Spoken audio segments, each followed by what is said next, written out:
Good evening and welcome to the hashtag. Tonight's topic, energy drinks. I'm concerned at the rate at which Red Bull consumption is rising and people are becoming dangerously addicted. In Australia, one person drinks a Red Bull every 3 seconds. Perfect example, that person's obviously got a serious addiction problem and right now they're probably bouncing off the freaking walls. And what do we need all this extra energy for? Staying up all night researching whether we're killing ourselves by doing it in the first place? Drinking Red Bull and getting less sleep. Two things that are sure to do wonders for your life expectancy. But thankfully we're being looked after because each can clearly states the maximum safe amount. And just to make sure that we're all super informed, this text is written in massive, eye-catching, highly visible fine print, hidden among the ingredients list like a freaking word search, which the majority of people would never read anyway, because let's face it, the only people that ever read ingredients lists are the people that are health conscious, and if these consumers were even remotely health conscious, they wouldn't be consuming anywhere near enough Red Bull for any of this to be an issue.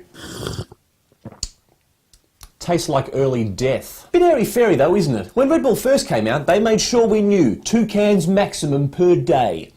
These days the cans are twice the size, 5 times as potent, and you can get 3 for the price of 2 at your local servo. Do the maths. Confused much? I don't blame you, it is muchly confusing. Even the kids who try to do the right thing have got no chance. Everyone knows 2 cans maximum per day, but they never give us any specifics. Are we allowed to have the large cans that are twice the size?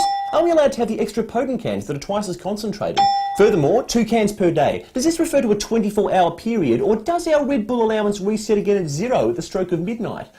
Ergo, why not buy 2 extra large extra potent cans immediately before midnight and buy another 2 extra large extra potent cans immediately after midnight, and with each purchase you may as well throw in a third one because of that 3 for 2 offer at your local servo, which really would be a shame to waste. Ergo, this is your approximate Red Bull consumption during that 2-hour period, which equates to this much approximate Red Bull consumption during a day.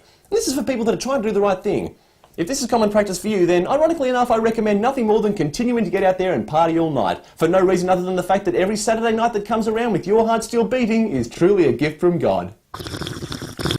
I've tried Red Bull, did not work, had absolutely no effect whatsoever. I had 2 cans of the stuff and I failed to grow any wings, in fact I did not sprout one single feather. Luckily though, I did have plenty of energy to continue conducting my search for feathers for several hours into the night. Ironically, after consuming Red Bull, a pair of wings would actually be quite handy when you find yourself climbing the walls and clinging to the underside of the balcony of your 10th floor high-rise apartment on a sugar high at 5 in the morning while your family beg and plead for you to come down.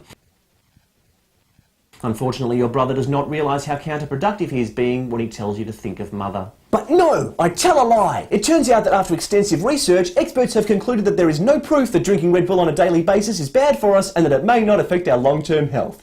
May not.